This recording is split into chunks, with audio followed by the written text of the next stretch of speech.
Pessoal, bom dia então. Vamos dar início à nossa aula e hoje a gente começa dentro do último tópico que a gente tem dentro dessa primeira parte de Machine Learning.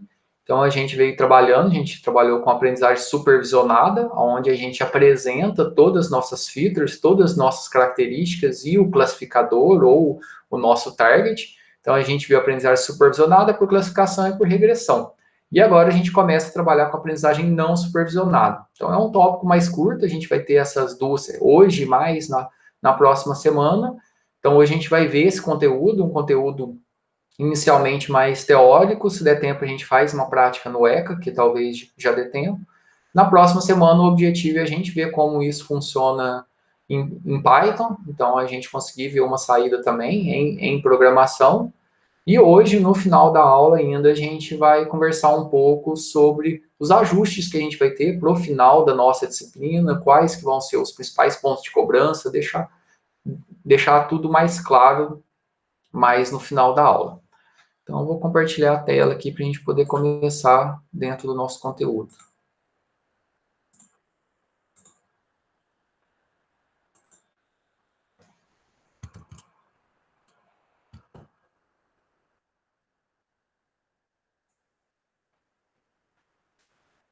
Então, a gente veio trabalhando dentro do conteúdo que a gente veio trabalhando aqui. A gente estava trabalhando com aprendizagem supervisionada, onde a gente viu para trabalhar com classificação e regressão. Então, com classificação, quando a gente tem dados discretos, verdadeiro ou falso, um conjunto de classes, tipos de flores, tipos de carro, grupos, etc. E para trabalhar com regressão, quando eu tenho valores contínuos no meu target, lá na minha saída.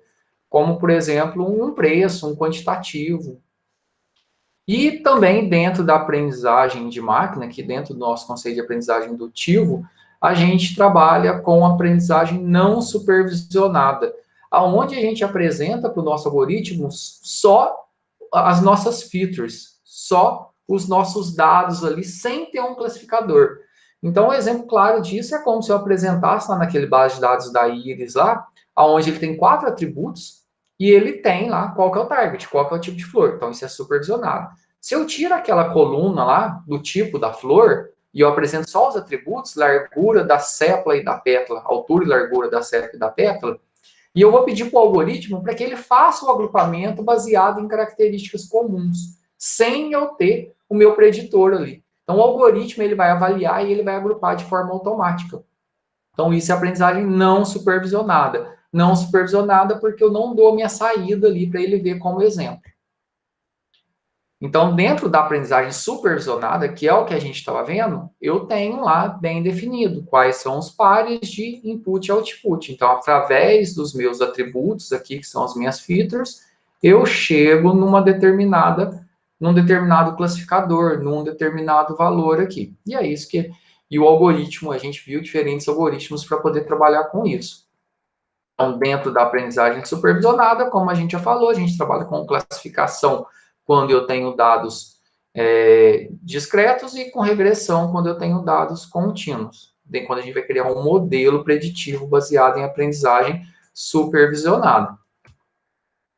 Já em aprendizagem não supervisionada, que é o tópico que a gente vai ver agora, é basicamente um sinônimo quando a gente vai falar de clustering ou de agrupamentos. Então, quando a gente vai fazer agrupamento, a gente está trabalhando com aprendizagem não supervisionada. Então, na aprendizagem supervisionada, os nossos exemplos ali, cada registro nosso, ele não tem rótulo. O que é esse rótulo? É o label, é a minha saída, é o meu classificador. Então, eu tenho um tanto de objetos que ele tem um conjunto de características e o objetivo é realizar o agrupamento desses objetos baseado em características comuns. Por que a gente vai fazer isso? Se eu tenho uma grande massa de dados, e essa grande massa de dados, eu não consegui nomear ela, eu não consegui criar um label, eu não tenho uma saída ainda. Então, esse algoritmo ele é muito útil para que a gente consiga agrupar por características semelhantes e depois algum especialista vai lá e vai olhar, isso aqui é um determinado tipo de flor. Então, lá naquele exemplo, lá daquela palestra da ImageNet, da doutora Fei Fei Li, para quem assistiu lá, o que é tratado dentro daquele projeto, eles capturaram lá na internet milhões e milhões de imagens lá, e depois eles tiveram que categorizar. Ou seja, isso aqui é imagem de gato, isso aqui é imagem de cachorro, isso aqui é imagem de uma árvore. Só que não teve uma pessoa que foi olhando imagem por imagem. Então, eles utilizaram um algoritmo de agrupamento. Então, eles agruparam essas imagens por características. E depois alguém foi lá e olhou esse grupo. Esse grupo de imagem é de árvores. Esse grupo de imagens é de semáforo. Esse grupo de imagens é de cachorro. Então, o especialista depois vai lá e coloca um label. Então, a gente começa com a aprendizagem não supervisionada, quando eu tenho um problema que eu só tenho características, mas eu não sei o grupo, e depois alguém vai lá e dá o label para ele. Uma vez que eu dei o label, eu já sei o que ele é. E aí, o algoritmo ele consegue trabalhar com aprendizagem supervisionada por classificação, no caso do label aí. Existem diferentes algoritmos que a gente pode utilizar dentro de aprendizagem não supervisionada, só para poder entender a diferença aqui de aprendizagem supervisionada e não supervisionada. Então, quando é supervisionada aqui, eu tenho bem definido quais são os meus grupos. Então, eu tenho um grupo de círculo e um grupo de X. Então, eu tenho duas classes diferentes aqui, que ele tem os seus atributos, que, por exemplo, aqui pode ser pontos aqui num plano de x, y. Então, eu tenho isso bem definido. Quando é não supervisionado, eu só tenho os atributos, ó. E eu não sei o que é o que, é tudo igual. Então, o meu algoritmo ele não consegue saber. Então, quando eu tenho uma massa de dados, qual que é a missão do algoritmo? É identificar atributos dentro dessa massa de dados que consiga fazer o agrupamento desses dados, que vai conseguir fazer os agrupamentos.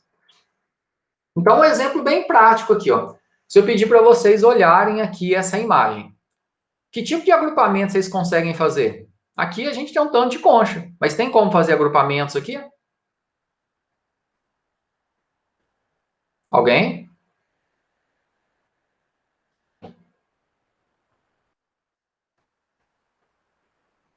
Isso. Tamanho, cor. Eu posso fazer agrupamento aqui pelo formato aqui. Então, eu tenho esse tipo aqui de concha, ó. Eu iria agrupar todas elas no mesmo grupo. Eu posso ter outro tipo aqui, que tem uma cor mais clara, vai ficar em outro grupo aqui. Eu posso ter outro tipo, que é essas pequenininhas. Pode ser laranja, vermelho, pode ser por tamanho, pode ser por formato. Eu tenho uma que tem esse formato aqui, tá vendo? Ó? Esse grupo aqui tem esse formato. Ó. Então, eu posso ter vários grupos diferentes aqui. A gente consegue agrupar aqui, se eu passar isso aqui, falar, agrupa para mim. Então, você vai agrupar baseado em quê? Baseado em características semelhantes. Então, você pode olhar o formato, tem algumas que tem uns formatos, tem algumas, estou olhando nessa aqui, ó. Tem algumas que tem um tamanho diferente, tem alguma que tem o padrão de cor diferente. Então, só olhando esse tanto de concha, e é isso que o algoritmo vai tentar fazer. Olhar dentro do conjunto de atributos, que nesse caso aqui a imagem para a gente é bem visual, e ele vai buscar realizar o agrupamento, baseado em características comuns. Então, esse é um algoritmo que é utilizado para aprendizagem não supervisionada. Então, quais são as práticas mais comuns para a gente trabalhar com aprendizagem não supervisionada? Dado um conjunto de itens lá, pessoas que compram lá, eu identificar padrão de compra lá. Então, eu tenho um tanto de cliente que está comprando e eu quero identificar padrões de compra. Qual que é o tipo de cliente que compra games?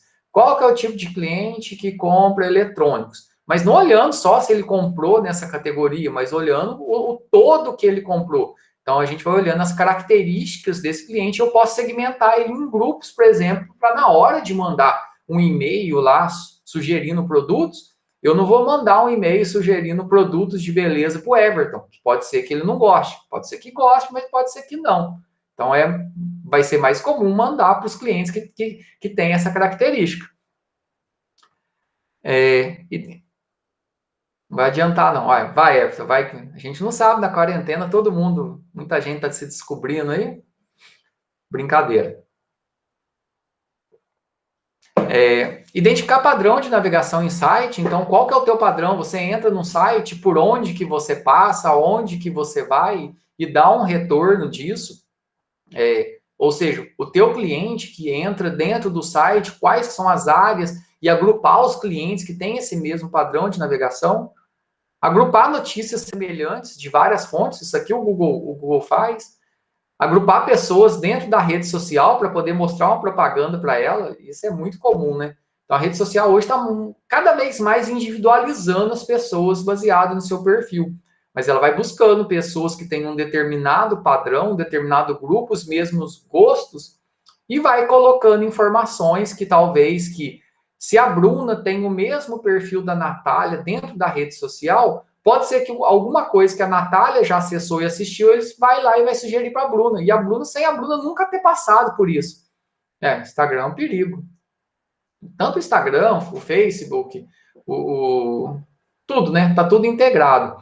Então, de vez em quando aparece lá no YouTube, lá uns vídeos, vai falar assim, nossa, mas eu nunca na vida que eu pesquisei nada sobre isso e eu não pensei em assistir isso e eu gostei tanto de ver.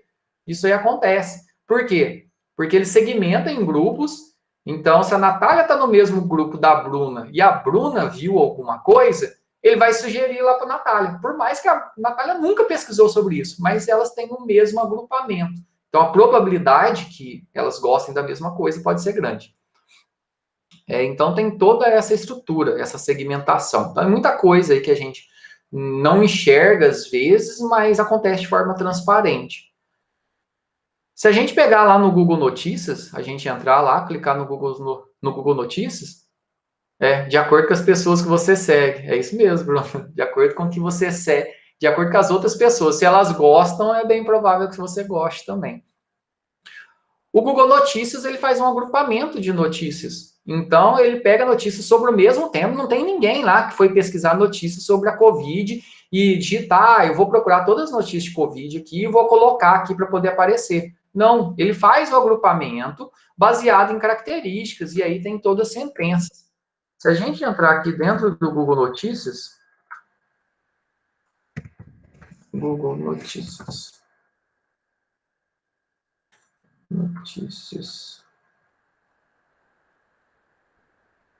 acho que tem aqui, ó. Aqui, ó. Aqui, esse quadrinho que a gente está vendo, ó, ele é um agrupamento, ó. Então, aqui, ó. TSE arquiva pedido de cassação de Bolsonaro e Mourão por outdoors irregulares.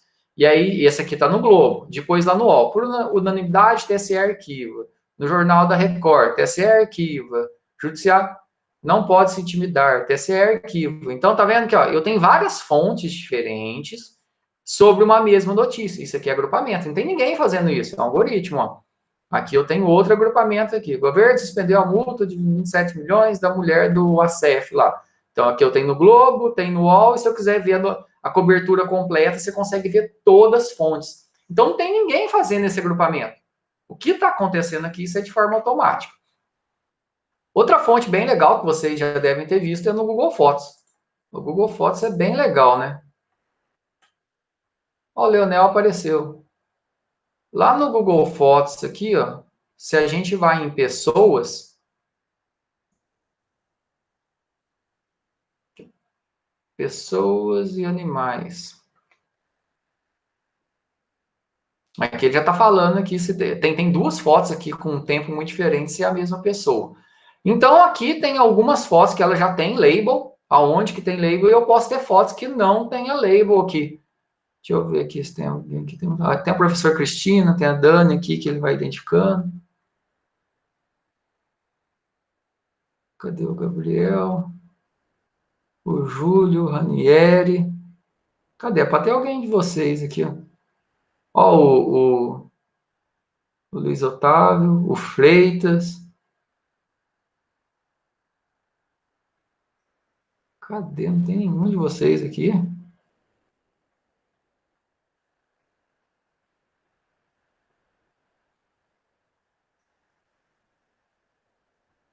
A Bruna, cadê a Bruna? Eu não vi a Bruna. A Nath ali, nossa, todo mundo tá vendo e eu não tô vendo. Do lado de quem?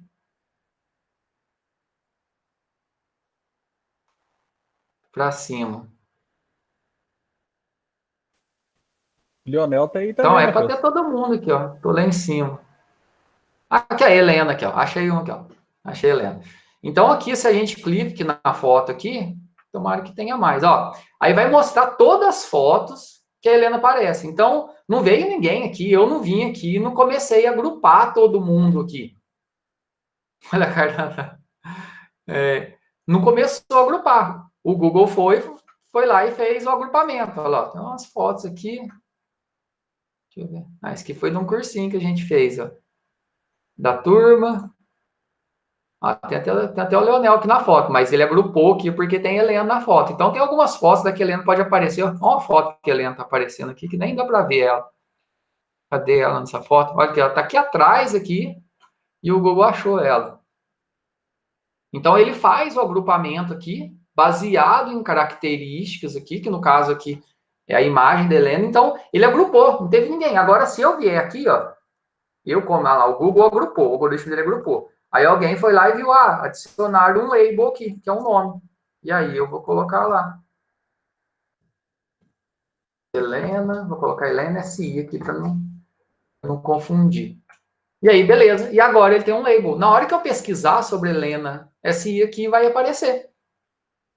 Então, isso aqui, ó, é um clustering. É um agrupamento. Deixa eu voltar aqui. Cadê? Não quero pesquisar, não.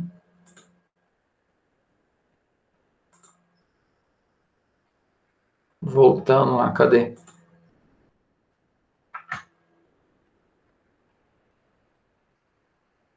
É para ter todo mundo aqui. Aqui a Nath, aqui, ó. Achou a Nath. Aqui ela tava com a cabeça baixa. Essa foto ficou boa, Nath. A capa da foto. Ah, essa aqui, ó. Olha lá. Esse aqui foi na semana lá. Nossa, ela tava brincando com o joguinho. Essa foto. O Google te trollou, porque ele colocou essa foto aqui na capa tua, aqui, ó. E aí você vê. E aqui, ó. Olha a foto que ele achou. Olha aqui que foto. A resolução tá bem ruim. Tá bem ruim mesmo. Olha que foto com luz no fundo, não dá dando para enxergar direito, mas ele conseguiu achar aqui. É bem legal isso aqui. E aqui as outras fotos que estão mais nítidas, mas a mesma coisa aqui, né? Aí se a gente vem, coloca um label aqui, depois a gente consegue pesquisar. Então isso é um exemplo claro de clustering, que o Google faz de forma transparente para a gente aí, e consegue identificar o indivíduo. E aí tem todo mundo aí. Isso é legal, que cada hora aparece um diferente. Então tem toda essa história aí que o Google faz clustering de notícias, faz clustering de fotos. E o algoritmo mais comum que é utilizado para clustering, alguns outros derivam dele, é o K-means, ou means aí de médias, é o K-médias. Esse K sai da quantidade de clusters que a gente tem que usar, e o means é de média. Então tem vários algoritmos, como o EM, e o mais utilizado é o K-means. Isso é muito importante, porque em algumas questões vocês são cobrados sobre isso. A gente vai fazer uma prática depois no ECA com o K-means, só que antes a gente vai entender a parte teórica aqui. A gente vai terminar. Então, o que a gente faz dentro da aprendizagem não supervisionada é o que a gente chama de clustering, que é o agrupamento. Então, a clusterização é um tipo de aprendizado no aprendizado não supervisionado. Para a gente fazer essa clusterização, na maioria das vezes, a gente precisa definir o número de clusters. Então, você tem lá, eu tenho fotos aqui de um tanto de gente, eu tenho que falar quantos grupos eu quero criar. Mas hoje o Google lá, a gente já tem algoritmos mais eficientes que ele define essa quantidade de clusters automático. Então, o objetivo aí vai ser maximizar a similaridade dos objetos dentro desse cluster. Então, ele vai fazendo tudo isso aí para poder realizar esse agrupamento. A ideia do K-means, que é o algoritmo que faz esse clustering, ele vai calcular a média de cada um dos objetos que a gente tem e vai colocar dentro do grupo que mais se aproxima dele. Isso de uma maneira bem rústica, pensando em dados numéricos. E o K-means ele é a base para vários outros algoritmos. Então, ele foi um dos primeiros algoritmos para poder fazer clusterização e ele é a base para vários outros algoritmos. Qual que é o algoritmo dele, o passo a passo dele? Então, no caso do K-means, eu tenho que definir o K. O K é a quantidade de clusters, a quantidade de grupos que eu vou definir. Vou pegar objetos de forma aleatória e vou colocar dentro de cada um dos clusters. Então, se eu tenho 3 clusters, vou pegar 3 objetos da minha massa de dados e vou colocar um em cada um. E aí, depois, eu vou procurar os objetos que mais são similares com esses que eu distribuí e vou colocando no mesmo cluster. Depois que eu fiz tudo isso, que eu separei uma primeira vez dentro desses clusters, eu vou ficar repetindo esse processo até que a minha média não se altere. A gente vai ver um exemplozinho aqui. Então, a gente vai calcular a centroide no caso é a média aqui. Então, a gente calcula essa centroide e vai colocando todos os outros objetos. E depois a gente reinicia esse processo até que essa média pare de se alterar. E aí a gente vai parar, eu posso ter uma quantidade máxima de ciclos, né, que a gente vai ter, ou até que eu atinja o meu valor médio, que é o mais comum. De maneira geral aqui, vamos pensar que eu tenho uma massa de dados aqui, 9, 1, 5, 4, 8, e o 2 e o 6 faz parte aqui também do início. E a gente vai criar dois clusters. Então, faço um aleatório e pego dois valores de toda a massa. No caso aqui, ele pegou o 2 e o 6. Então, o cluster 1 tem o valor 2. O cluster 2 tem o valor 6. E aí eu vou pegando todos os valores que eu ainda tenho na massa de dados e vou adicionando a cada um dos outros clusters baseado nas similaridades dele. Então, é como se eu fizesse lá na sala. Na sala tem 30 alunos. Aí eu faço aleatório e pego dois alunos qualquer. E eu vou criar cluster a partir desses dois alunos. Então, pensa lá. Aí pode ser que, se um aluno, e aí eu vou olhar características. Então, das características que eu passei, por exemplo, a altura, no primeiro cluster, se eu tenho o Everton, por exemplo, aí vai procurar todo mundo que tem a altura mais similar com o Everton lá. E aí, assim, o primeiro elemento. E se eu tenho, por exemplo, o Pedro. E aí eu vou pegar um novo elemento. E aí eu vou ver se esse novo elemento, se a altura dele é mais similar com o Everton ou se a altura dele é mais similar com o Pedro. Se for mais similar com o Pedro, ele vai para o grupo do Pedro. Se for mais similar com o Everton, ele vai para o grupo do Everton. E assim a gente faz em toda a sala. E aí depois a gente fica repetindo esse processo aí. O Everton, estão fazendo bullying com você aí. E aí, então, a gente pegou dois elementos aqui. Então, a gente pode pensar que é qualquer valor aqui. E aí, agora eu vou pegar o próximo, o 9. O 9 ele é mais próximo de 2 ou mais próximo de 6? Ele é mais próximo de 6. Então, o 9 veio para o grupo do 6. Então, o grupo do 2, a média dele é 2. Falou o grupo 2 aqui, ó, o cluster 2, a média dele é 7,5. 6 mais 9, 15, a média é 7,5. E aí eu pego no valor 1. 1 é mais próximo de 2 ou 1 é mais próximo de 7,5? Porque é a média. 1 é mais próximo de 2. Então, 1 vem para o grupo aqui, o cluster 1. Aí, 2 e 1, a média é 1,5. E aqui é 7,5. Pega o 5. O 5 é mais perto de 7,5 ou o 5 é mais perto de 1,5? O 5 é mais perto de 7,5. Então, o 5 vem para cá. O 5 vai vir para cá. E aí, a média aqui do cluster 1 continua em 1,5 e a média do cluster 2 agora é 6,66. Pega o 4. O 4 é mais perto de 6,66 ou mais perto de 1,5? Não, o 4 é mais perto de 1,5. Então, o 4 vai vir para o cluster 1. E a média agora é 2,33, a média agora aqui é 6,66. Então, vocês reparem que a cada interação a média vai mudando. Agora eu pego o 8. O 8 é mais próximo de 6,66 ou mais próximo de 2,33? É mais próximo de 6,66. Então, ele vem aqui para o cluster 2. E aí a gente já tem pronto uma primeira iteração. Depois que essa primeira iteração termina, a gente vai repetindo esse processo com cada um dos elementos novamente, até que essa média ela vai parando de se alterar. E aí o que ele poderia fazer aqui? Ele saca o 2. O 2, ele está mais perto do cluster 2 ou está mais perto do cluster 1? Se estiver perto do cluster 1, ele continua aqui. Aí depois saca o 6. O 6 está mais perto daqui ou está mais perto daqui? Então ele vai repetindo esse processo por várias vezes, até que essa média aqui deixe de se alterar. Então eu pego valores e vou agrupando ele baseado em características. E esse agrupamento, como é dado aqui, ele tem a chamada centroide. A centroide é esse valor médio aqui. Tem esse algoritmo aqui, ó, que permite a gente visualizar essa animaçãozinha aqui. Eu vou colocar ele no chat aqui, que dá para vocês verem.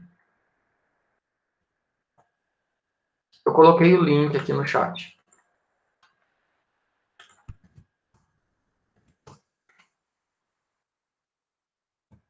Então, aqui ele tem um conjunto de valores. Isso aqui é bem legal, que é um algoritmo real que está funcionando por trás. Então, ele tem um conjunto de dados dispersos. E esses valores eles vão ser agrupados baseado em similaridade, só para entender um passo a passo como ele faz. Então, ele define aqui 4 clusters. E esses 4 clusters ele vai realizando um agrupamento baseado em similaridade. Então, ele vai agrupando todo mundo e desloca a centroide dele. Depois, ele repete o processo. Então, pode ser que um elemento de um grupo, ele passa para o outro cada vez que ele vai dando esse ciclo. E depois ele faz esse agrupamento dos dados que a gente tem aqui. Então, o importante a entender aí é que o algoritmo, o que ele vai fazer? Ele vai procurar características semelhantes. Quais características? Depende do que você informar. Se no teu dataset você colocar lá a altura e o peso, para poder agrupar pessoas, eles vão agrupar por altura e peso. Se no seu algoritmo você colocar o histórico de compra, ele vai colocar baseado nessas características de compra. Se você colocar uma foto lá, e aí ele vai analisar lá, ele vai gerar um vetor e ele vai analisar essas fotos lá. Então tem toda uma estrutura por trás. Então depende das características que a gente informar.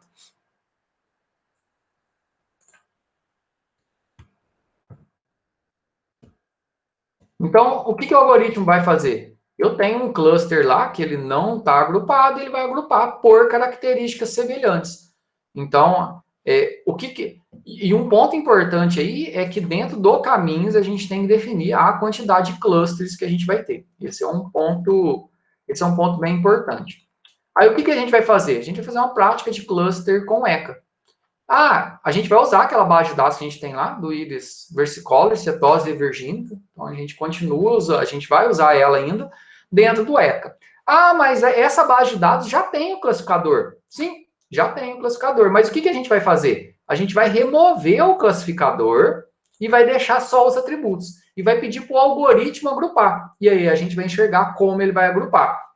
Se a gente deixar o classificador, a gente consegue ver o que ele acertou e errou. Então, primeiro a gente vai deixar o classificador para a gente ver o que ele acertou e errou. Depois, a gente vai pegar e vai remover para poder ver que realmente ele consegue agrupar. Que aí ele consegue criar os nossos clusters. Joia? Então, vamos abrir o ECA para a gente poder fazer a prática juntos. Deixa eu ver se no ambiente aqui, ó, já está semana 9, aprendizagem não supervisionada.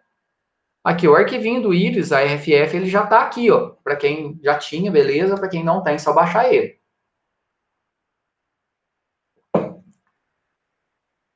Então, abra um ECA aí. Para a gente poder fazer essa prática.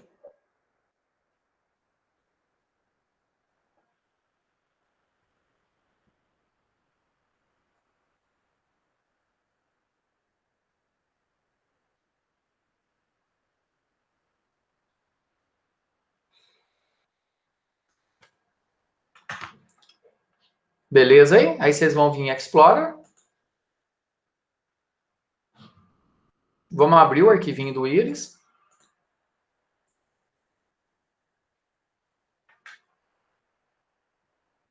Open File.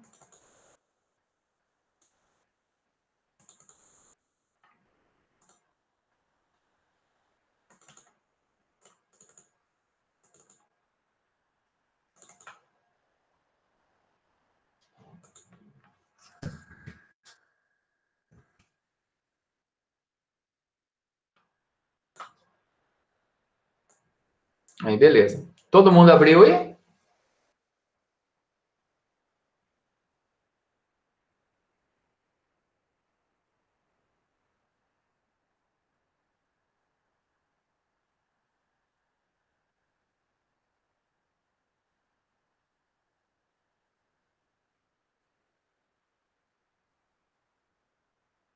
Beleza aí, pessoal? Nath, deu certo. Quem mais está acompanhando conseguiu abrir? Bruno, Leonel, Helena, Manu.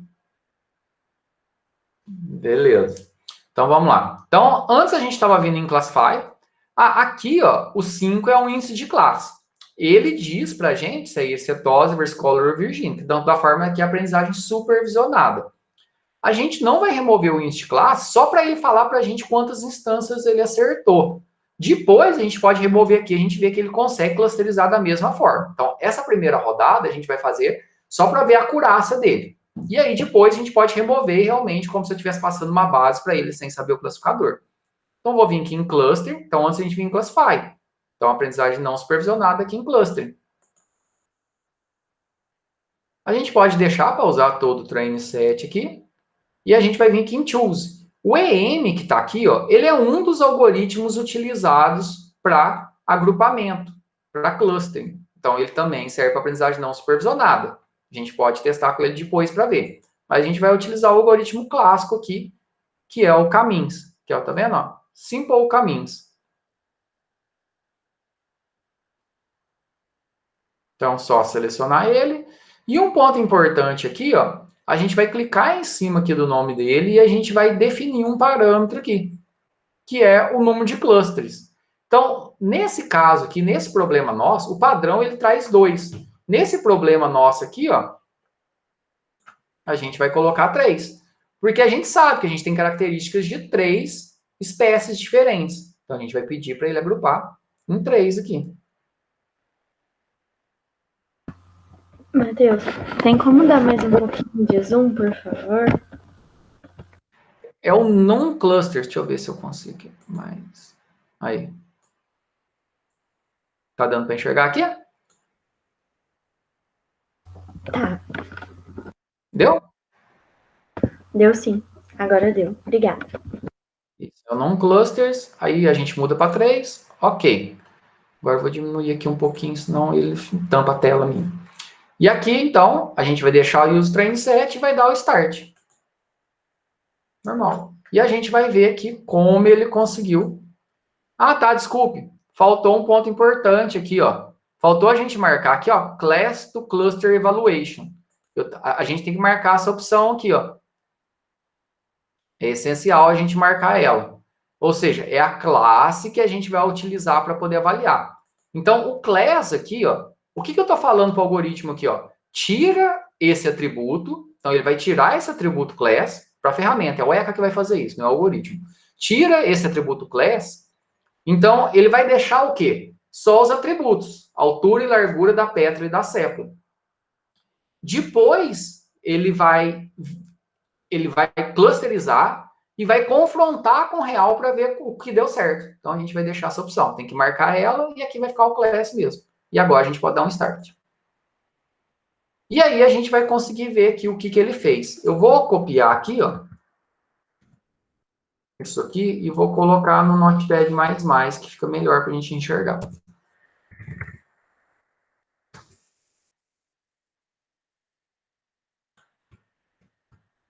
Aqui, ó. Ele clusterizou aqui, ó. No cluster 0, ele colocou 61, no cluster 1, 50, no cluster 2, 39. Então, só pelo que a gente já sabe, ele fez alguma coisa errada aqui. Manu, deu certo aí?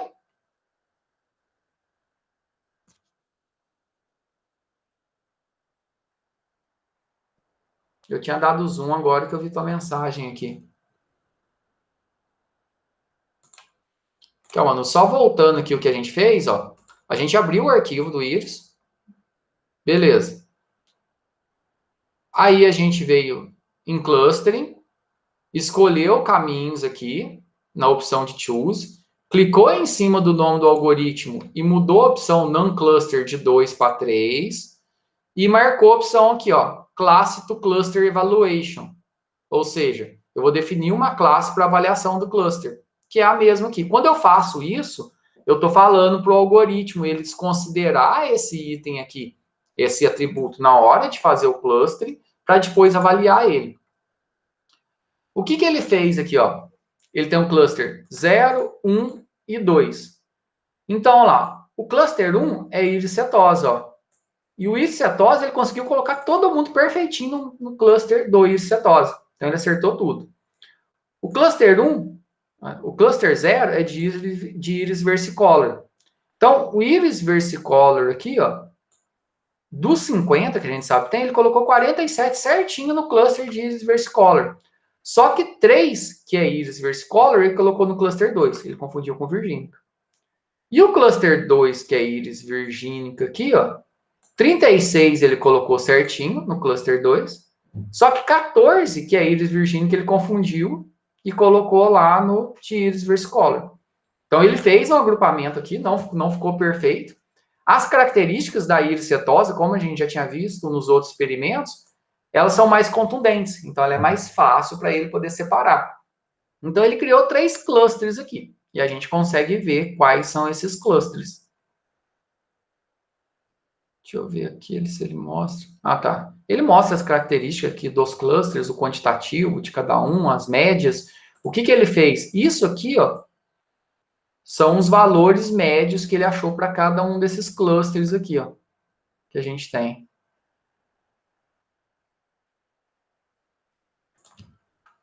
Conseguiram rodar aí o eco? E conseguiram ver? O que a gente vai fazer agora?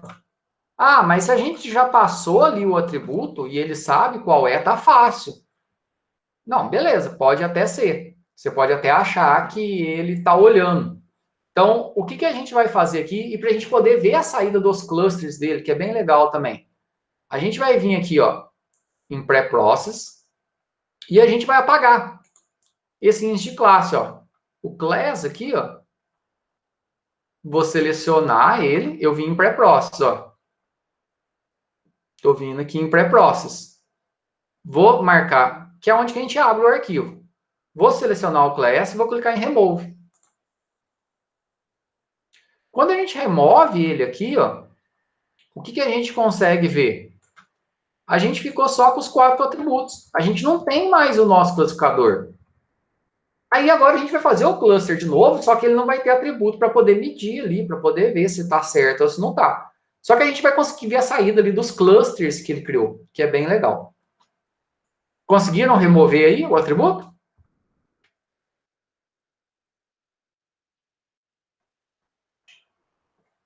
Então, primeiro, a gente deixou o nosso atributo de classe ali só para poder exemplificar. Só para ele poder medir ali, a gente ter uma métrica de quanto ele conseguiu classificar de forma correta, ele conseguiu agrupar de forma correta. Agora a gente removeu e a gente vai ver que ele consegue fazer do mesmo jeito. Então a gente vai vir em cluster, já estava o caminhos, já estava com 3 clusters, e agora eu não tenho mais classe para avaliação. Então tem que mudar aqui para use train set, porque a gente apagou ela, aquela classe para avaliação. Use train set.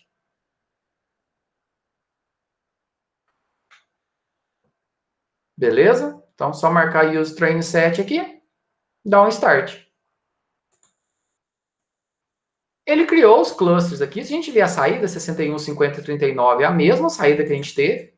Então, ele fez a mesma coisa que ele tinha feito anteriormente. Como que a gente consegue ver essa saída aqui realmente? Como ele criou os clusters? A gente clica com o botão direito aqui, essa última saída nossa, e a gente vai nessa opção aqui, ó, Visualize Cluster Assignment, ou seja, visualizar as associações do cluster. Espera aí que eu estou apanhando aqui.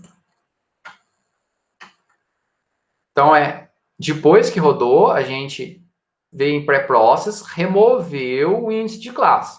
Selecionou, deu remove. Veio aqui em cluster, o algoritmo já estava caminhos e a gente já tinha alterado para 3, mantém. O que a gente alterou é mudar aí esse cluster, classes do cluster evaluation aqui, que era a avaliação, a gente muda para o use train set, dá o start. O último que rodou aqui, a gente vai ver que é igual, só que a gente vai conseguir ver as associações, ou seja, a gente vai conseguir ver a saída. Clica com o botão direito, Visualize Cluster Assignment, visualizar as associações do cluster. Vai abrir essa telinha aqui para a gente, que ele vai mostrar a relação de associação que ele teve. Aqui, ó, a gente consegue ver toda a associação aqui. Então, como ele fez o cluster? Aqui, ó, ele está olhando a relação aqui do CEPAL length. Tá vendo? Ó? Do CEPAL length, quais são os valores do CEPAL length aqui e a quantidade de instâncias. Então, tá vendo que ele tem os atributos bem separados aqui, ó. Se eu colocar algum outro atributo aqui, ó, CEPAL width, tá vendo? Ó? Alguns ele mexeu aqui. Pedal length. Então, aqui a gente consegue ver como ele realizou os agrupamentos baseado em atributos. O que é legal aqui nessa parte que a gente vem aqui, é porque a gente vem aqui em Save, ó. Se a gente clicar em Save, a gente vai conseguir salvar o arquivo RFF, a saída, dos clusters que ele criou. Então, pensa que você foi lá e pegou um tanto de atributos lá. E aí você quer ver como ele clusterizou. Logicamente, você não vai saber se é endocetosa, versicolor, vigínica aqui, porque você não passou isso. Só que ele vai mostrar para vocês, ó, eu criei um cluster 1, cluster 2, cluster 3, igual nas imagens. O Google criou clusters. E aí quem vai nomear depois é o especialista. Então você vai clicar em Save, dar o nome, vou salvar na área de trabalho aqui. Vou só chamar ele de cluster-iris aqui. O formato dele padrão é RFF, pode deixar. E aí a gente salvou. Uma vez que a gente já salvou, a gente já tem o nosso modelo pronto, a gente já tem o nosso arquivo pronto. Aí a gente vai lá onde que salvou, e aí você pode abrir ele. Meu cluster iris aqui. Vou clicar com o botão direito, abrir com o Notepad++. E o que a gente vai ver, ó? O que ele passou aqui, ó, os atributos é o quê? Cepal length, cepal width, pedal, a pétala, a largura e a altura aqui, largura e comprimento. E ele criou o atributo cluster, que eu tenho cluster 0, 1 e 2. Por quê? A gente removeu, né? A gente não sabe qual que é o atributo lá, qual que é o classificador. E aí ele criou, ó, todos esses aqui, ó, são do cluster 1. E aí depois tem os outro aqui, tá no meio, do cluster 0. Todos esses outros aqui, ó, são do cluster 2. Então teve alguns que ele confundiu aqui, né? Ah, mas como que eu vou saber o que é cluster 1, o que é cluster 2, o que é cluster 3? Isso vai depender do teu problema. Nesse caso aqui, como a gente sabe, a gente está querendo agrupar espécies de flores, vai ter um especialista que vai olhar, ó, tudo que ele colocou como 1 aqui, ó, isso aqui é essa espécie. Tudo que é 2, isso aqui é outra espécie. E qual que seria o objetivo aqui? Se você passa agora, alguém, um especialista, e vai falar, tudo que é cluster 1 aqui, eu sei que isso aqui é íris setosa. E aí ele vai lá e nomeia. Igual a gente olhou a foto e falou, essa aqui é a Helena, essa aqui é a Natália. O Google não sabe o que é o quê. O algoritmo não sabe, ele só agrupa. E alguém vai lá e tem que nomear. Mas só esse agrupamento dele olhar, tudo isso aqui eu sei que é alguma coisa. E é isso que o algoritmo faz. Ele faz agrupamento baseado em características. No caso, as características que a gente passou é a altura e largura da pétala e da sépala. Deu certo, pessoal? Funcionou?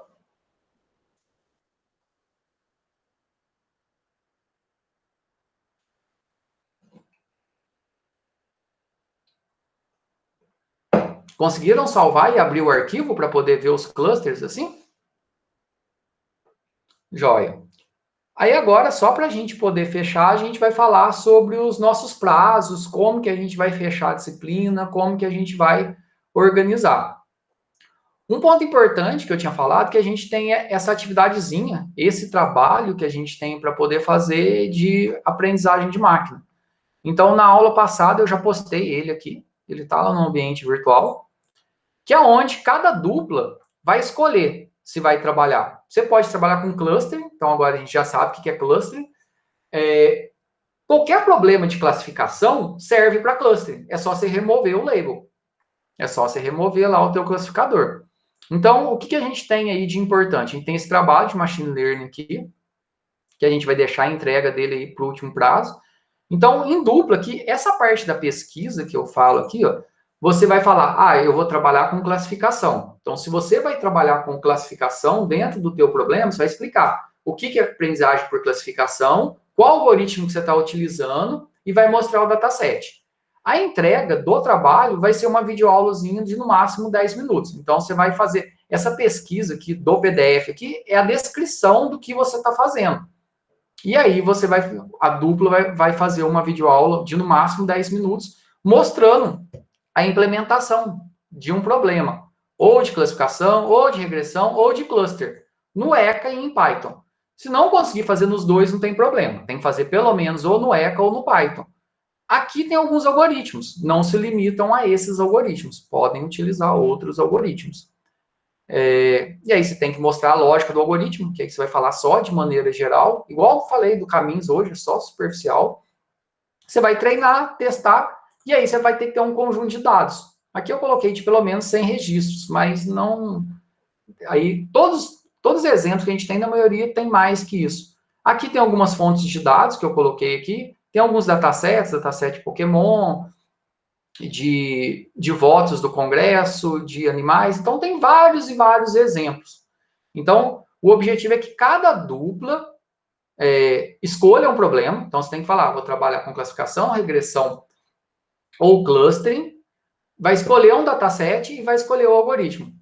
Do Pokémon já tem dono. Beleza, Manu. Tem vários outros aí. O do Pokémon é legal para você fazer clustering. Você deixa o tipo de Pokémon, se é de grama, do que é lá, tem um tanto, né? E aí você pega os atributos lá de poder dele e aí ele agrupa direitinho. Baseando nas características, ele faz grupo. Para fazer clustering dele é bem legal do Pokémon. Então a gente tem esse trabalho aqui que é importante para poder fazer. Em termos de atividade, o que a gente já fez? O projeto Arduino, ele deixa de valer 2 pontos, ele vai valer 1 ponto. E a gente vai direcionar, porque a gente só fez a parte teórica, né? Beleza, Nath. Tem esses datasets, mas pode ser outros também. Eu vou colocar aqui, ó, um fórum para que vocês possam postar qual que vai ser de cada um, para que um não sobreponha o outro. Aqui, ó. Cadê? Fórum.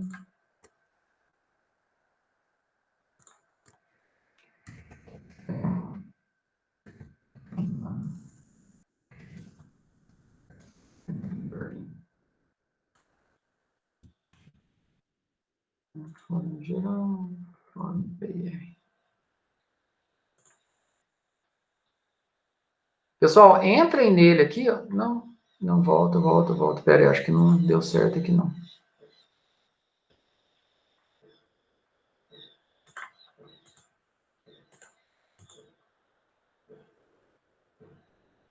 Uma única discussão simples.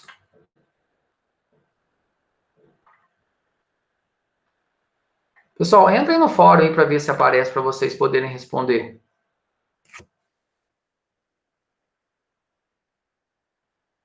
Que aí vocês já respondem aqui. Alguém responde aí, Nath e o Emanuel que já falou. E aí o importante aí vocês vão utilizar dos animais. O dos animais você pode utilizar para clustering ou para classificação. E aí você tem que colocar, você vai trabalhar com cluster, com aprendizagem não supervisionada, cluster ou classificação. O Pokémon é a mesma coisa, Manu. Pode ser cluster ou classificação. Aí você tem que falar o que é. Aí, então, por isso que é importante entender o problema. Se você vai trabalhar com predição de preço, e aí é um problema de regressão. E aí, colocar qual que é o algoritmo. Então, aqui, ó, só colocando em notas, porque a gente vai terminar o nosso mês de forma remota, né? Então, a gente vai até dia 24 de julho para poder fazer as entregas, e depois, na outra semana, é para a prova final, para quem precisar. Então, as férias, elas mudaram, né? Então, ao invés dela ser de 13, aqui que ia começar, né? Dia 11 até o dia 25, a gente vai vir até dia 31 com conteúdo, até dia 24 com conteúdo, né? 31 aqui é a prova final, e as férias vão passar para as 2 primeiras semanas de agosto. Esse trabalho, a gente pode colocar ele, é que a gente vai ter mais um trabalhinho ainda que a gente vai ver de redes neurais, que aí é o último tópico agora.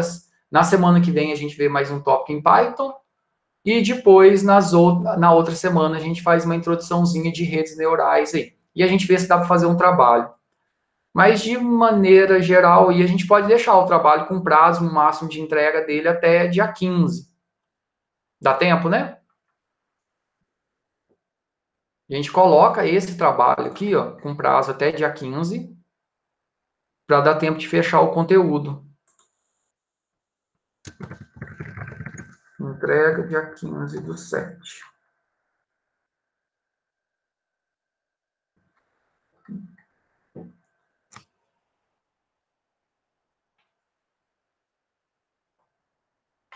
Aqui, ó, o projeto do Arduino, a ideia é a gente tirar a nota dele aqui, né? Então a gente vai ter A gente pode colocar o projeto de Machine Learning aqui valendo 2 pontos. A ideia é que a gente pode deixar ele com 1 ponto e a gente vai ter uma atividadezinha de redes neurais para poder fazer. O objetivo, eu acho que a gente não precisa fazer essa prova final. A gente está fazendo os quiz, a gente direciona essa nota aí. O outro trabalho, depois, o outro trabalho a gente vai fazer a maior parte dele juntos, Bruno, que vai ser o trabalho de redes neurais. E aí eu tô com medo do tempo que a gente vai ter, e aí eu vou mostrar como fazer, a gente vai desenvolver boa parte dele juntos e vocês só vão customizar ele. Oi, Nath? Deus. Mas o do Arduino e aquela parte que a gente fez no simulador lá, você não vai Então, contabilizar nenhum pontinho. isso, vai valer 1 ponto. Porque os 2 pontos seria, a provisão era a gente fazer a parte teórica e a parte prática, a gente ter toda a exposição do projeto. Aí o objetivo é a gente deixar essa parte do Arduino com 1 ponto e a gente direciona esse outro ponto para essa atividade que a gente vai fazer juntos de redes neurais. De rede neural, a gente vai fazer um sisteminha para poder identificar a imagem, vai colocar isso para funcionar na internet, e aí só que a diferença é que cada um vai escolher um objeto para fazer. É bem tranquilo, a gente vai fazer juntos, e aí você só vai mudar o teu objeto e mudar a cara da página. É bem tranquilo. Se por acaso eu ver que ficar muito difícil, não der tempo, a gente tira, a gente deixa só como atividade. E aí o que eu queria fazer, a gente não precisar fazer essa prova no final. A gente deixa aí, a gente está fazendo a gente vai fazer mais um, a gente já fez quantos quiz aqui? Deixa eu ver. A gente só tem um quiz por enquanto. A gente vai fazer um segundo quiz agora a gente faz um segundo quiz agora na semana. Vamos ver se na semana que vem. Eu abro o quiz na semana que vem para vocês poderem fazer ele, o de Machine Learning. E aí a gente vai ter esse segundo quiz aqui, de maneira geral. E aqui tá 3 de prova e 2 de quiz. Vai ficar muito ponto para esses quiz. A gente vai ter que fazer uma provinha lá no final mesmo, senão vai ficar muito ponto. E aí vamos ver se a gente consegue fazer um quiz. Se a gente conseguir fazer o terceiro quiz de redes neurais, a ideia é a gente poderia dividir essa nota só nos quiz e não precisar fazer a prova. Se alguém perdeu, não conseguiu ir bem em algum, eu pego e repito aquele quiz específico para ver se recupera, para não precisar fazer uma prova final. E aí a gente fica com 3 quiz. A gente já faz um na semana que vem. Eu vou abrir ele no final da aula, eu abro para vocês poderem fazer. E depois a gente vai ter um último quiz ainda sobre redes neurais, que vai ser o nosso último tópico. Então, deixa eu editar aqui, só para colocar como a gente vai fazer. Então, aqui o projeto Arduino fica com 1 ponto.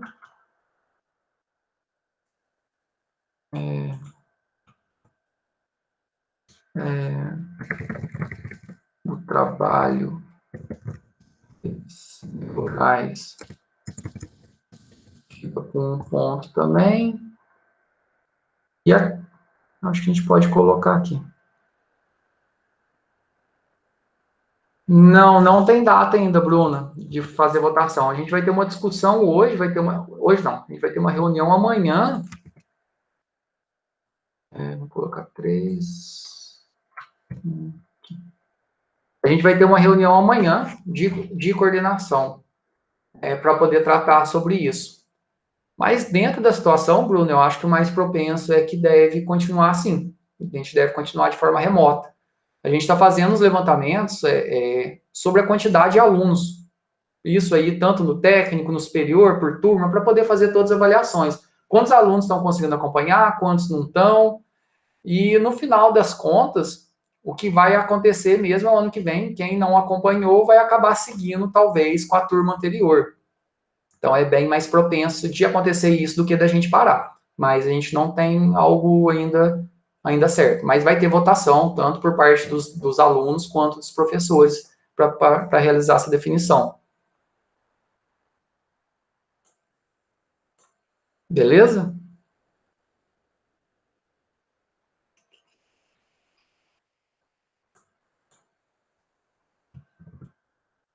Se a gente colocar aqui, ó.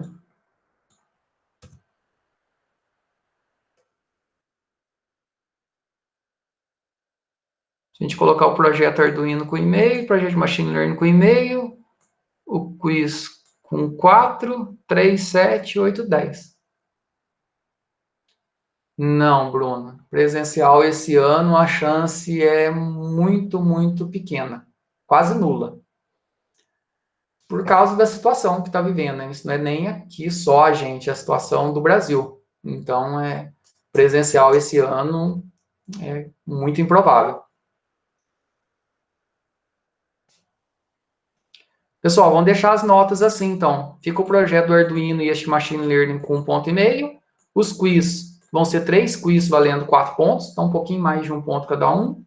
O trabalho de redes neurais, que é esse que a gente vai fazer juntos com 1 ponto, e as outras atividades, que aí teve os relatórios que vocês fizeram, teve umas práticas aqui que vocês enviaram, ó, dentro das atividades.